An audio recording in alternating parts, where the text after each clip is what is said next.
Hey, what's going on there, YouTube? This is SCO0320. I'm back for a brand new TV review. Wow. So the Arrow, I caught up from the last few episodes. The last few episodes were really interesting because multiple different things happened.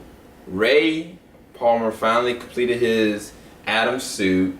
What else happened? Ra's al Ghul, he invited Oliver to be the new Ra's al Ghul. Thea tried to kill herself by turning herself over, and she turned in her dad. I mean, there's so much stuff that's happened, but this was an interesting climax because the beginning of the episode, it starts off with Diggle's marriage, and I mean, the love of his life, his soldier in arms. Like, I thought it was gonna be a decent little wedding and stuff, you know. But then I remember the end of the last episode, and it had Ra's al Ghul dressed up as the Arrow, just killing people. And so I was like, okay, what is gonna happen at this point for the series?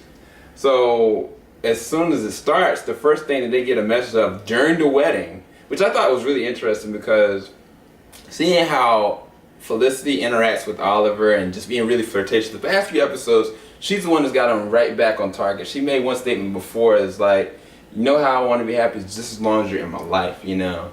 And I thought that was really interesting, really touching, but I mean, I still feel like this season, the writers diminished her relationship and her thought process towards Oliver to provoke her being utilized as a character for Ray Palmer and Adam. I think that they just wrote her in this point to just gravitate towards him. I don't like that being grafted like that. I think that he can stand alone by himself. Like, in this episode, Ray Palmer not only like proved that he has the ability on the physicality and with the suit, but just the intellect. Like, some of the stuff that he figures out in this episode, it seriously surprised me. Like, there was points where he cornered Laurel, he cornered Oliver, and there's a thing that happens and it's just so crazy in this episode. And like, I really like how strong a character he is, more so than I even thought. Like, I knew that him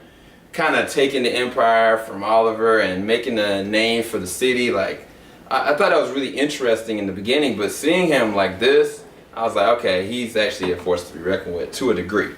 Now, what I thought was interesting is that there was two different things that was going on. For the most part of this episode, you had two different things happening. You had what was going on with the Suicide Squad when it came to Diggle and his wife. They didn't have the opportunity to have the honeymoon they wanted. Like, they got caught on the mission, got Deadshot, and then you also got the crazy Cupid girl that was in love with Oliver. Instead of, which I thought would have been better, Harley Quinn in this episode. But I think because of the rights and the movie about to come out, they couldn't do that. So that's probably why they put the Cupid girl in there. Anyway, but then you had on this side where Oliver's trying to figure out who is taking all these guys out. And at first point, I think he confronts who he thinks is what's happening. And then everything goes to hell because you find out that Ray finds out something about the team. And it's just like there's an ultimate confrontation that happens between Oliver and Ray. And it revolves around Felicity and stuff like that. And it was really good. It was really good television, really entertaining. They fleshed it out really well.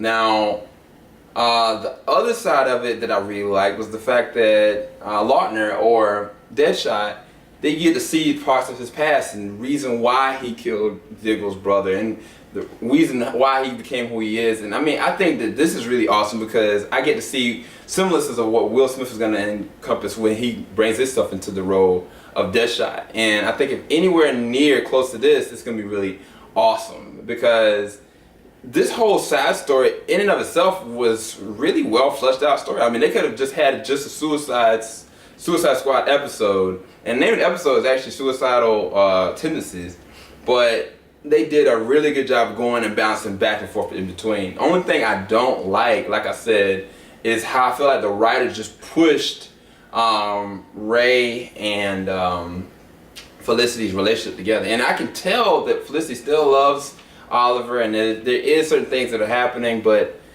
I mean, I don't know. But Oliver, he's brought down to his knees because of what the decision he made to not take up the role of the League of Shadows or the League of Assassins.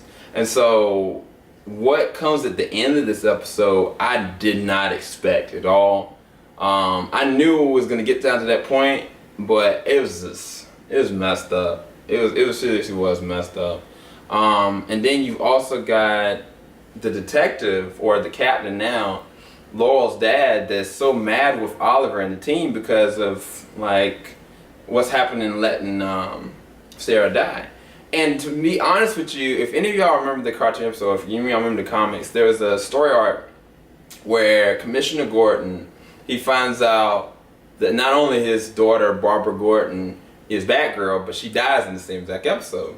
And he makes his life mission to try to hunt down Batman. Like, all these different things that are happening, I feel like they are taking up the mantle and the mode of what Batman and his origins and stuff like that. And it's just really interesting. It's really entertaining. I mean, the Arrow has progressed to even bigger heights than I thought they could really go, because Flash has been on a roll.